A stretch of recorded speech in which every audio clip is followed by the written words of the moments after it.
activities that you can do together. Play outside.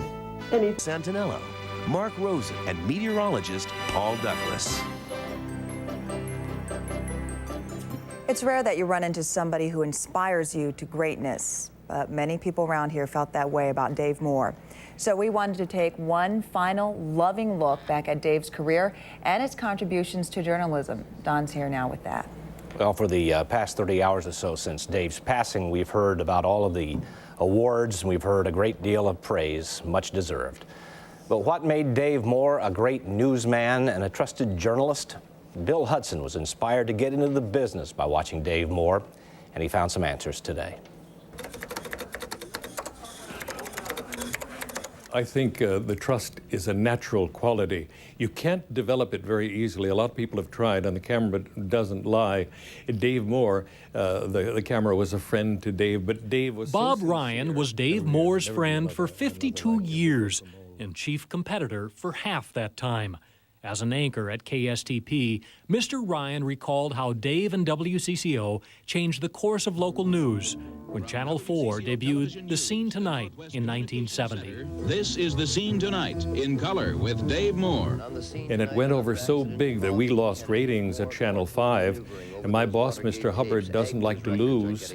And so he brought in consultants to try to beat Dave Moore, and they didn't do it for years, if ever. And so we lost our jobs.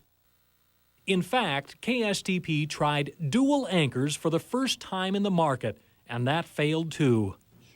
And he had a feeling for news. He had a feeling for people. He had a feeling for the downtrodden, and he had a feeling for race relations.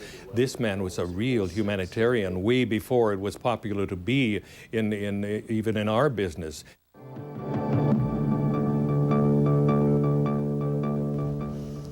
Good evening. Since 1970, Moore on Sunday, Monday, Tuesday has served as WCCO's major commitment to quality public affairs programming.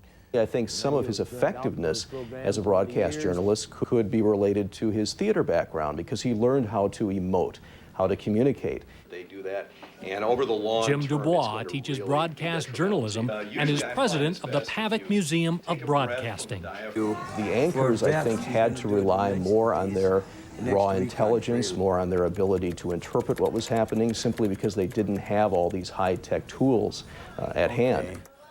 But he felt the news, and people felt that he knew the news. He knew what he was talking about because he understood what that script said. He'd get that script, a lot of it written for him, but he would change it and put Dave Moore's feelings into the newscast. Not editorializing, but just making it more human.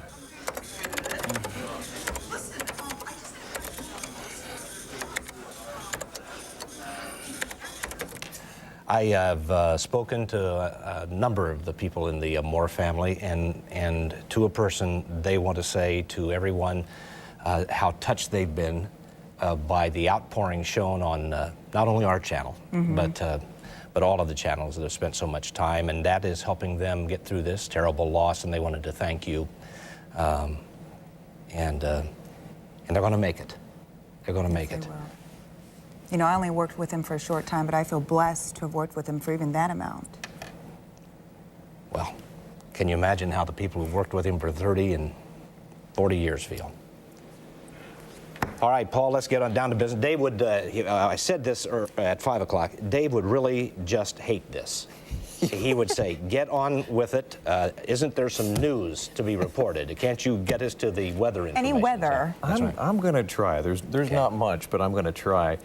In Dave's honor, a man who had just an incredible grasp of the English language, rivers of slush and runny rivulets of gritty goo in the forecast here for the next few days. Be glad you're not on the island of Hawaii.